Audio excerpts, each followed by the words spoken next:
Hindi alam ni Sarah kung kailan aalis si Zephyr. Pero habang sila ay kumakain ng hapunan, biglang nagtanong si Lloyd. Mommy, bakit umalis si Daddy? Hindi ba siya makikisalo sa hapunan natin?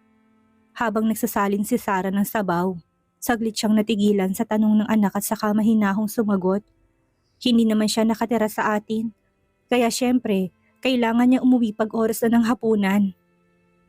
Hindi ba talaga siya pwedeng makisalo sa hapunan? Malungkot na sabi ni Lloyd. Gusto sanang kumain kasama siya. Tinuruto sa kanya ni Levi. Sabi niya, kapag palagi niyang binabanggit ang tungkol sa kanyang ama, malaki ang posibilidad na makita niya ito kinabukasan. At tama nga, nagpakita ng simpatya si Sarah sa kanya. Gustong-gusto mo ba talagang kumain kasama siya? Kanina sinabi niya sa akin na hindi niya ako iniwan. Hindi lang daw niya alam na nandito ako. Nabuntis ka. Ngayon na alam na niya, sinabi niyang anak niya ako habang buhay. Biglang kumirot ang puso ni Sarah. Nahahabag siya sa kalagayan ng kanyang anak. Dati, hindi naman nababanggit ng batang tungkol sa ama nito. Kaya iniisip niyang hindi ito interesado. Pero sa totoo lang, gusto rin pala ni Lloyd na magkaroon ng ama. Nahirapan siyang makatulog ng gabing iyon. Paulit-ulit niyang iniisip ang sinabi ni Lloyd at nakaramdam siya ng konting pagkakonsensya. Biglang tumunog ang kanyang telepono. Pagtingin niya, si Zephyr palang tumatawag. Ayaw sana niyang sagutin pero naalala niya sinabi ni Lloyd kanina dahil gusto ni Lloyd na mapalapit sa kanyang ama. Papayagan niya silang magkita ng mas madalas. Kahit hindi sila magkabalikan, nararapat lang na maranasan ni Lloyd ang pagmamahal ng parehong ina at ama. Sinagot nga ang tawag. Hello, boses yun ni Zephyr sa kabilang linya. Bago pa siya makapagsalita, nauna na itong magtanong. Tulog na ba si Lloyd? Kakakita ko lang sa kanya kanina at namimiss ko na siya ngayon. Napagtanto niyang si Lloyd palang hinahanap nito. Tumingin si Sarah sa kanyang anak na abala sa paglalaro ng Lego. Tinawag niya ito. Lloyd, hinahanap ka na ng daddy mo. Pagkarinig ng hinahanap siya ng kanyang ama, kumislap ang mga mata ng bata. Agad niyang iniwan ng Lego at lumapit para sagutin ang tawag. Hello daddy, hinahanap mo po ako? Punong-puno ng siglang kanyang boses. Matapos ibigay ni Sarah ang telepono, humiga siya sa kama. Habang pinagmamasdan ng anak na puno ng ngiti ang mga mata, nakaramdam siya ng konting kirot sa dibdib. Ilang taon din niyang inilagaan si Lloyd pero hindi niya akalaing magiging malapit agad ito kay Zephyr. Sa unang araw pa lang ng pagkikita nila, sa totoo lang may binabalak si Lloyd sa kanyang isipan. Sinabi ni Levi sa kanya na magiging mas masigla at masaya kapag kasama ang kanyang ama para mas madalas silang magkita. Anong ginagawa mo? Hindi ka pa ba natutulog? Malambing na tanong ni Zephyr nang marinig ang boses ni Lloyd. Hindi niya naiwasang mapangitit ni baba ang boses. Naglalaro po ako ng Lego. Matutulog na rin po ako mamaya. Malambing na sagot ng bata sa kanya. Masayang nakikipagkwentuhan si Lloyd habang hawak ang telepono. Daddy, kailan ka ulit pupunta para dalawin ako? Miss na kita. Pagkasabi nito, palihim siyang sumulyap kay Sarah upang makita ang reaksyon ng kanyang mommy. Nakatungo lang si Sarah, yakap-yakap unan at hindi nagsasalita. Ngumiti si Zephyr. Namimiss mo ba si Daddy? Syempre naman.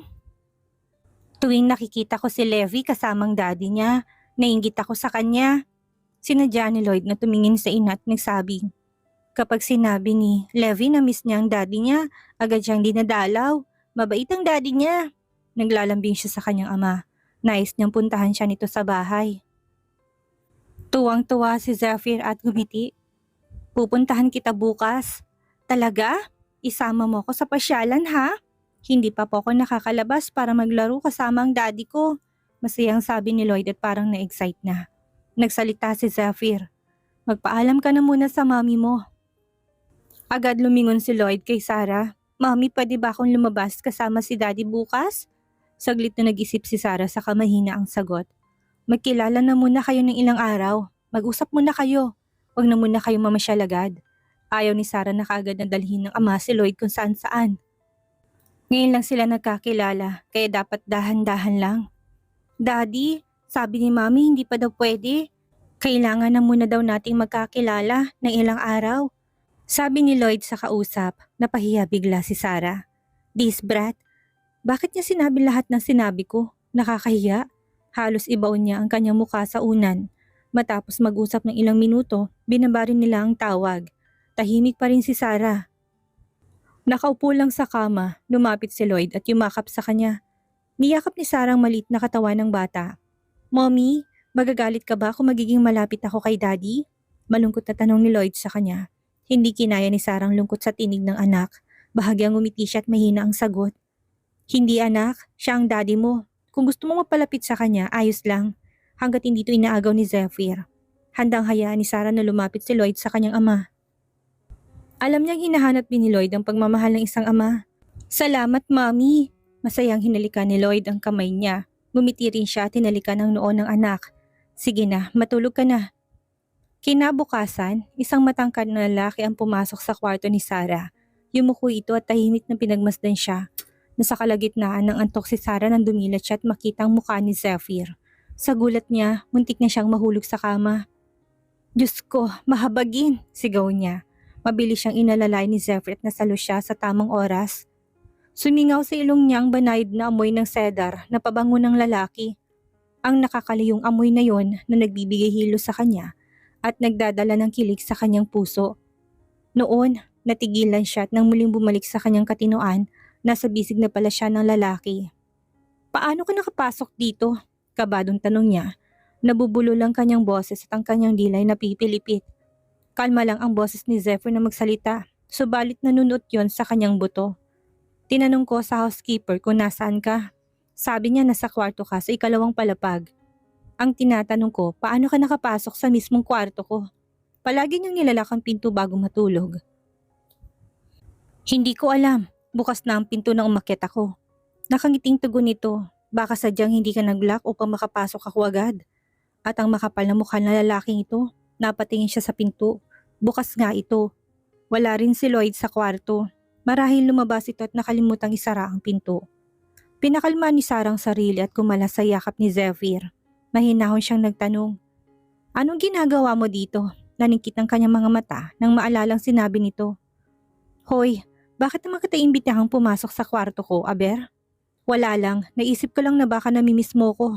Saka itong bahagyang ngumiti at tinitigan siya na may mapupungi ng mga mata. Pumunta ako para hanapin si Lloyd pero hindi ko siya makita pagdating ko dito. Kaya hinanap ko siya, malamang naglalaro sila ni Levi sa ibaba. Sagot niya sa kinirapan na lalaki at bumulong-bulong. Miss your face. Naisip ko lang naman, narinig ni Zephyr ang kanyang binubulong. Oh, puntahan mo ng anak mo, pagtataboy niya dito. Tumango si Zephyr ngunit hindi pa rin siya umaalis. Bakit nandito ka pa? Nailang na tanong ni Sarah. Wala siyang suot na panloob. Sa ilalim ng kanyang nightgown kaya tinakpan niya na mabilis ang sarili ng kumot.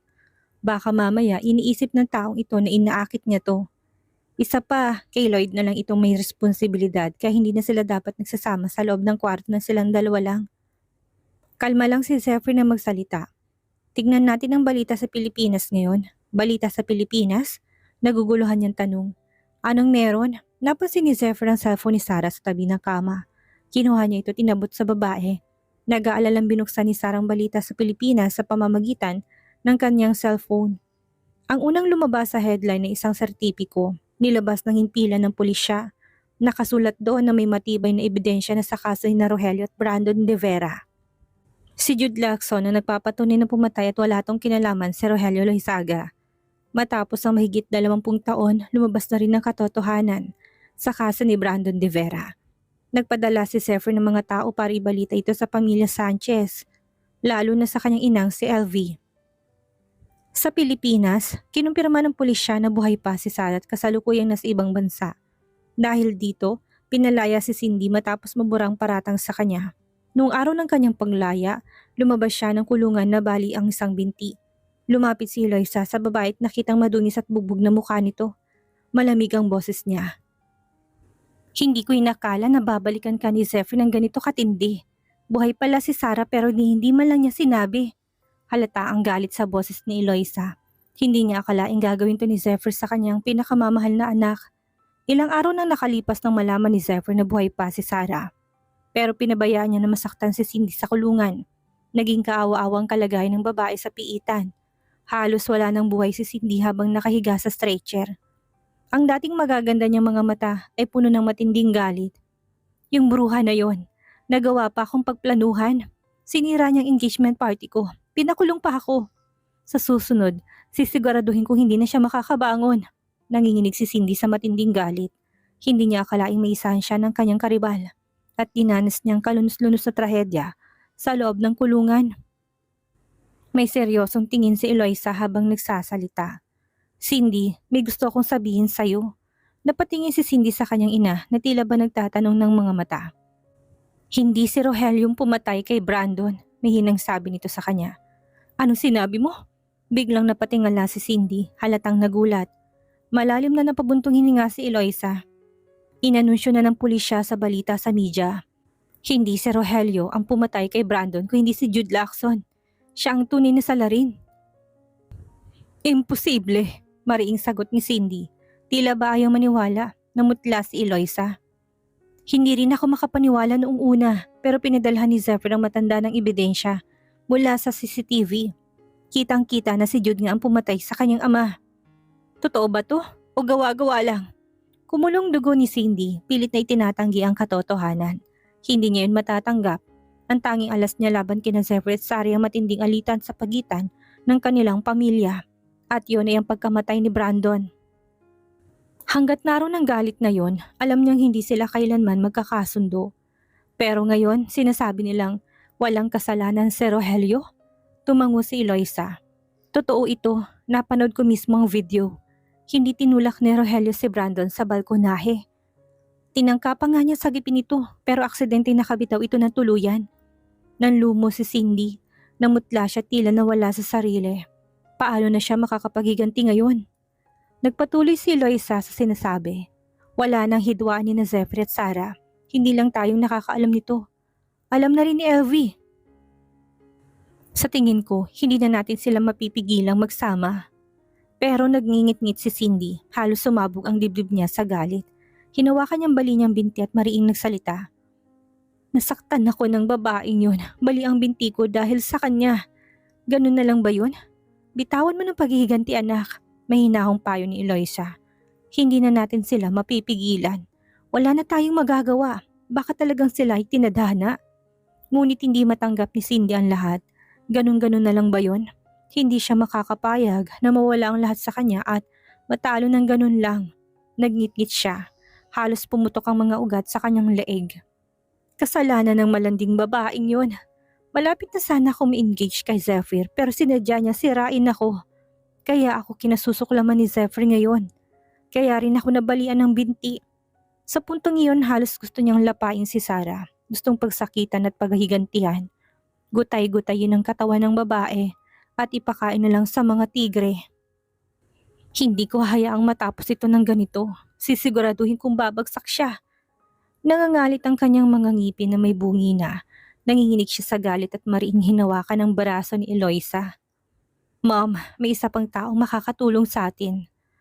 Si Marlon Alba. Pakiusap, kontakin mo siya para sa akin. Hindi na mahikayat ni Eloisa ang kanyang anak kaya pinili na lang siyang tulungan ito at kinontak si Marlon Alba. Samantalang nasa Amerika si Marlon at madilim ang ekspresyon sa muka. Alam na niyang balita mula sa Pilipinas.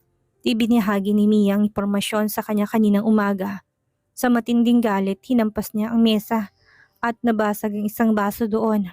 Paano nangyaring napulot pa ang USB? Sira na yun, bulong niya sa sarili. Itinapon at sinira niya ang USB drive ngunit paano pa rin ito napunta sa kamay ng iba? Ipinasilip niya ang CCTV sa bahay at natuklasang ang katulong nilang si Lani ang nagtaksil sa kanya. Agad niyang inutusan si Mia na dalhin ng mga tao para hulihin to. Pero naunahan na siya ni Sarah. Napapunta na kaagad nito kay Lucy kung saan siya naroroon. Ngumiti si Marlon ng mapakla. Hindi ko akalaing isang simpleng katulong ang magtataksil sa akin. Tumunog ang telepono at sinagot niya ito. Sa kabilang linya, narinig niyang tinig ni Cindy. Nasa Quebec si Zephyr para hanapin si Sarah. Tapos, malamig na tugon ni Marlon sa babae. Tapos, nagtaas ng boses si Cindy, may paninisi sa tono. Hindi ba sinabi ko sa'yo noon pa? Kapag tumakas siya, dapat ipahuli mo siya kaagad at ikulong upang hindi na makawala pa. Masyado kang mahina. Lalong lumamig ang tinig ni Marlon. At ako pa ngayon ang sinisisi mo. Ikaw lang naman ang tanga dito, hindi ba? Hindi ba sinabi mo ring mapipilit mong pakasalan ka ni Zephyr? Tanong ko lang, nagawa mo ba? Nag-init ang ulo ni Cindy. Si Sarah ang dahilan kung bakit hindi ko nagawa. Nagkunwari siyang nahulog sa lawat, binintang sa akin ang lahat. Kaya ako naging sospek at nabalian pa ng binti. Tahimik sandali si Marlon bago marahas na nagsalita. Hindi ba gusto mo siyang patayin? Ngayon ikaw ang nahulog sa sarili mong bitag. Ganyan ka kabobo. Akala mo ba'y tanga si Sarah? Naniga si Cindy sa kanyang narinig, parang sinampal siya ng katotohanan. Kung hindi mo sinubukang saktan si Sarah, hindi ka mapupunta sa ganyang kalagayan. Marahas na sabi ni Marlon sa kanya. Mas lumalim ang galit ni Cindy. Marlon, hindi pa tayo tapos. Kung gusto mong makaganti kay Sarah, kailangan nating magtulungan. Tahimik lang si Marlon. Alam niyang hindi basta-basta matatalo si Sarah ngayon, lalo na't protektado to ni Zephyr. Pero hindi siya papayag na matalo ng ganito. Sa wakas, malamig siyang nagsalita. Mag-isip ka ng plano. Kapag handa ka na, kontakin mo ko. At pinutol niya ang tawag. Pareho silang puno ng galit at pareho ring gustong bumawi. Muli niyang tinawagan si Marlon at hindi makapapayag na gano'n na lang matapos ang kanilang usapan. Ano na naman? Wala na akong magagawa. Sa katangahan mo, Cindy. Talaga bang tinulak mo si Sarah sa lawa? Tanong ni Marlon. Hindi pa rin siya makapaniwala at saglit na nawala sa isip yun kanina. Sinabi niya kay Marlon, siya ang unang nangiinis sa akin. Sinabi niya nagpakasal na silang muli ni Zephyr. Sinong hindi magagalit noon? Nagpakasal sila ulit? Parang hindi makapaniwala si Marlon sa kanyang narinig. Oo, maiksing tugon ni Cindy. Kaya gusto mong ayusin ang problema kay Sarah na hindi mo man lang sinasabi sa akin? Tanong ni Marlon. Nakaramdam ng takot si Cindy at bumalot yun sa kanyang katawan. Gusto ko lang naman siyang takutin. Cindy, gusto mo bang takutin siya o talagang may balak kang patayin siya? Kailangan ko bang hulaan? Lumalamig ang boses ni Marlon nang maisip na muntik nang mamatay si Sarah. Unti-unting lumilinaw ang kanyang isipan at naramdaman ang galit na yon kay Cindy. Si Sarah ay mahal niya at hindi niya to nais mamatay. Ramdam ni Cindy na nagagalit si Marlon kaya sinabi niya ng mahina. Hindi ngayon ang tamang oras para pag-usapan ito. Ang problema ay magkasama na sila ngayon. Anong masasabi mo? Anong dapat nating gawin? Ano ang dapat gawin? Inulit ni Marlon ang salitang sinabi nito at ang boses niyang napakalamig ay parang tumagos sa kaloob-looban ng tao. Anong dapat kong gawin? Bakit ko pa kailangan sabihin sa'yo kung anong mga plano ko, Cindy? Ikaw ay walang silbi, hindi ka nakapagplano ng maayos. Hindi ako makikipagtulungan sa'yo. Buti nga nangyari sa'yo yan, deserve mo yan. Wala na siyang ganang makipag-usap sa babae at tuluyan na itong pinagpatayan ng phone. Tinawag ni Marlon si Mia at pinag-utos dito na hintayin na gumaling si Cindy at ma-discharge sa ospital. Pagkatapos ay magpadala ng tao upang magplano ng aksidente sa kalsada upang salubungin to. Isang malagim na kamatayan. Nagulat si Mia nang marinig ito at nagsabing, Mr. Alba, ngayon na narating na natin ang ganitong kalagayan, balak mo pa bang makialam sa mga problema na sangkot si Sarah? Hayaan mo na lang si Cindy, hindi siya makakatulong sa'yo. Sa totoo lang, ang USB flash drive ay sadyang pinakuha ni Mia sa kasambahay. Ginawa niya ito dahil nais niyang malinaw na ihiwalay ni Marlon kay Sarah at hindi na muling makialam sa babae ang kanyang boss. Ngunit tila lalo nagkandalokong takbo ng isipan nito. Napapaligiran sila ng mga kalaban pero ayaw pa rin niyang tigilan ang paghahanap kay Sarah. Talaga namang hindi ito maintindihan ni Mia. Si Cindy ay kumilos nang walang aking pahintulot. Ito ang nararapat sa kanya, malamig na sabi ni Marlon. Sumagot si Mia. Pero Mr. Alba, gaano man karami ang gawin mo para kay Sarah, hindi ka pa rin niya magugustuhan. Tumingin si Marlon sa kanya na may galit sa mga mata. May hinang sinabi ni Mia.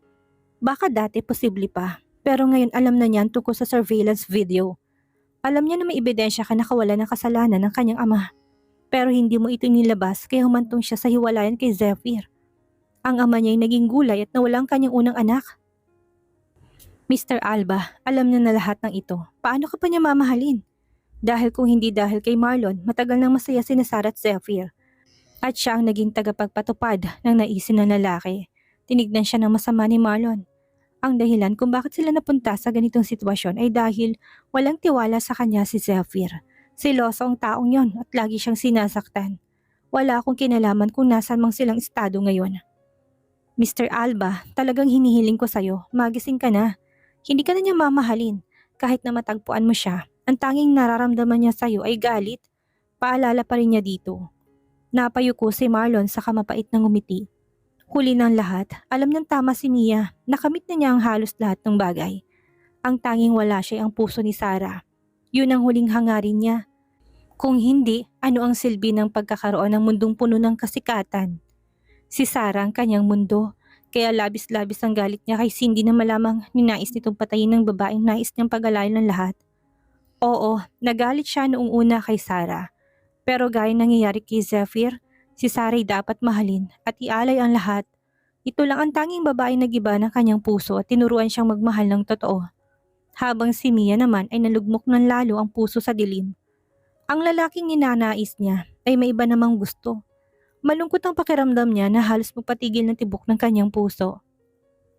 Matapos basahin ang balita, tinitigan ni Sarah si Zephyr. Ikaw ba ang nagpahayag nito? Oo, pinalitan ko ang aking pagpapahayag. Inutusan ko mga media na iulat to sa loob ng 1 linggo. Pati ang lola ko at ang nanay ko'y pinadalahan na ng balitang ito. Wala nang mag-iingay pa tungkol dito sa hinaharap. Tumingin si Zephyr sa kanya at nagsalita ng isa-isang salita. Marahan yon na tila ba ninanamnam ang oras na kasama siya. Pinapaabot nito sa kanya na naalis na ang pagkakakapos sa pagitan nilang dalawa na wala nang maaring humadlang sa kanila. Sinabi din ng lola ko na gusto niya maghanap ng pagkakataon para humingi ng tawad sa'yo. Lumapit si Zephyr sa kanya at pinaliwanag.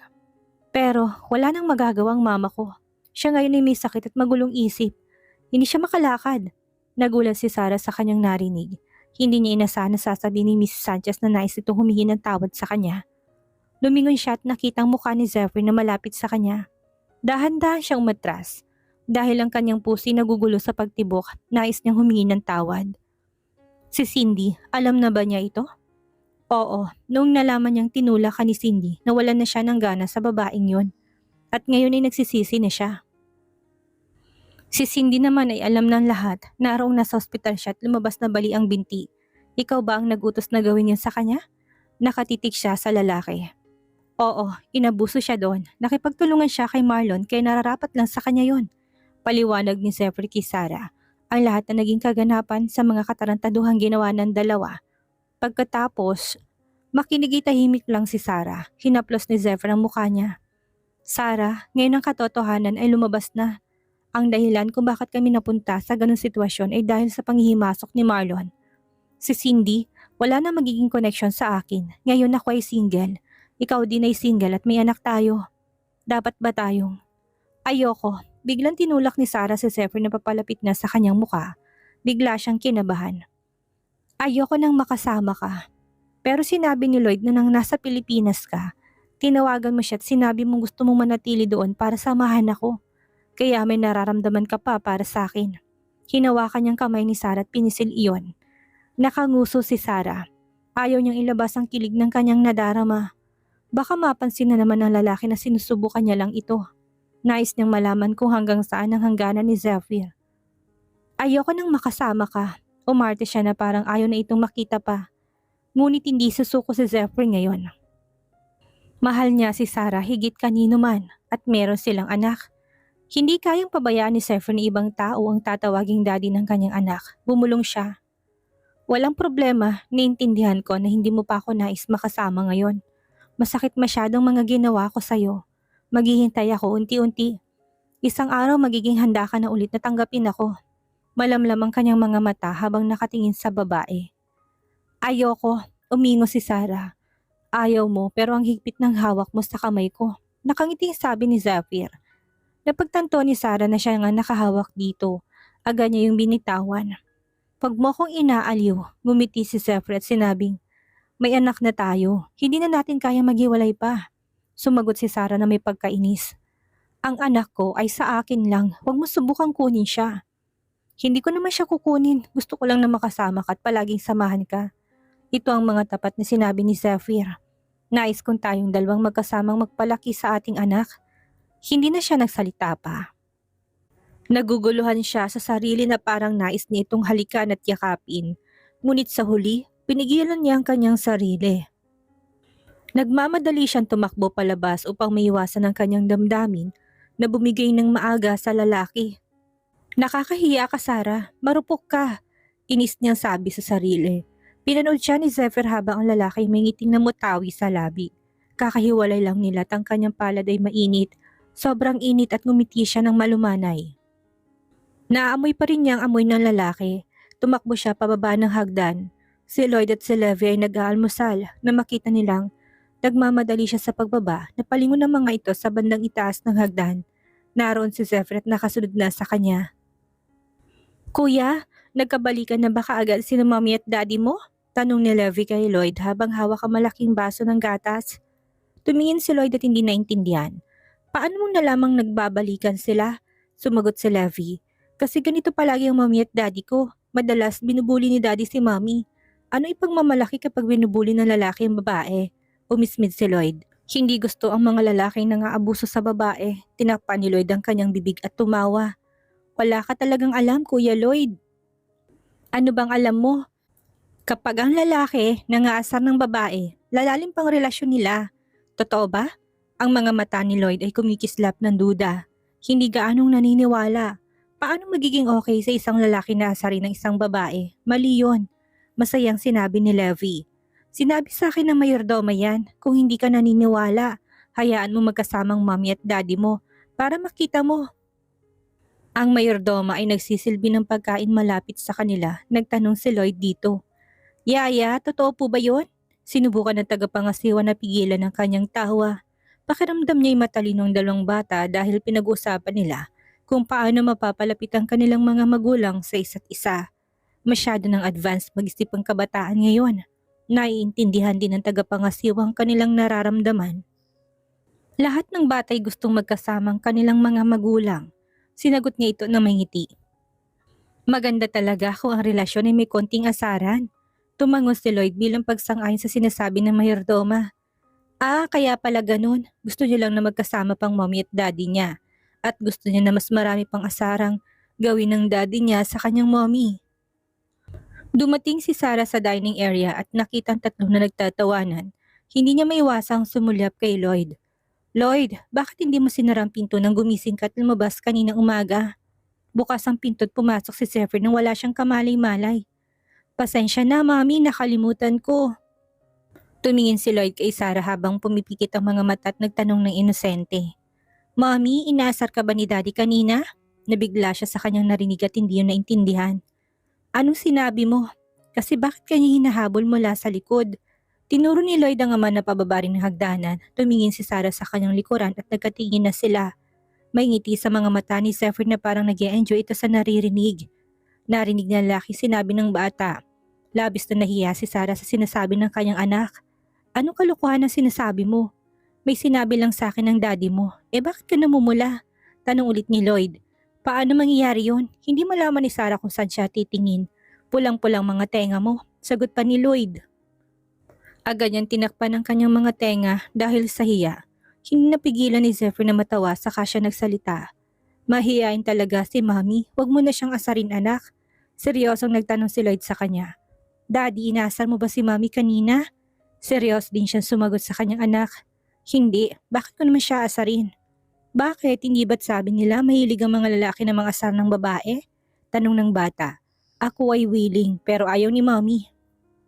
Pagkasabi nun ni Zephyr, agad siyang lumingon sa babae. Parang mababaliw na si Sarah sa magamang ito. Bakit naman kasi sumasagot pa si Zephyr pagdating dito sa ibaba? Sana na nahimik na lang ito. Nagdulot to ng kalituhan sa kanya. Na parang nagkakasundo silang mulit, nakikita niya na mas aasa pa si Lloyd na mabubuo ang kanilang pamilya. Tumingin siya sa mga mata ng anak niya at biglang hindi na niya alam kung anong sasabihin. May isang psychologist na nagsabi na kahit nahiwalay na kayo, at hindi nyo na mahal ang asawa nyo, huwag niyo itong isiwalat sa harap ng mga anak. Bigyan ng mga anak ng pag-asa upang maging masaya sila. Hindi na niya kayang magtagal pa, kaya pumasok siya sa kusina at tinanong ang tagapangasiwa kung may luto ng pagkain. Nagising ang tatay niya kahapon at nais sana niyang magsimba at magpasalamat sa Diyos. Pagkatapos dumalaw sa kanyang daddy sa ospital, bago umalis pinalalahanan ni Sarah si Lloyd na manatili lang sa bahay at huwag magtatakbuhan. Dahil hindi pinapayagan ng mga bata na under 12 years old sa ospital. Pumasok siya sa sakyan na may dalang pagkain. Pagkalipas ng ilang segundo, sumakay si Zephyr sa kabilang panig ng sasakyan na labis niya ikinagulat. Sinong sabing sumakay ka dito? Naniningkit ang mga matang tanong ni Sarah.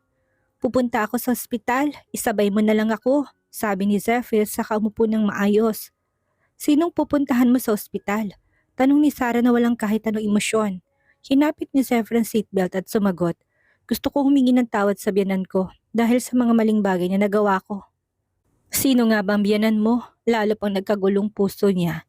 Kunwari siya'y naiinis pero ang totoo siya'y labis sa kinikilig. Sumagot si Zephyr sa kanya. Hindi tayo hiwalay. Walang masabi si Sarah sa lalaki. Hindi ba't sinabi ko na?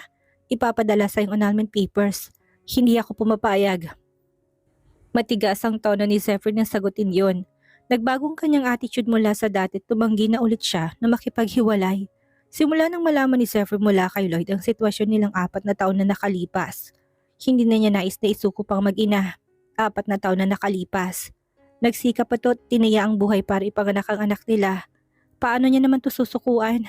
Nagdesisyon siya na guguli ng natitirang bahagi ng buhay niya kasama sila ng anak at hindi na sila magkakaroon pa ng pangalawang anak o kung ng ano paman.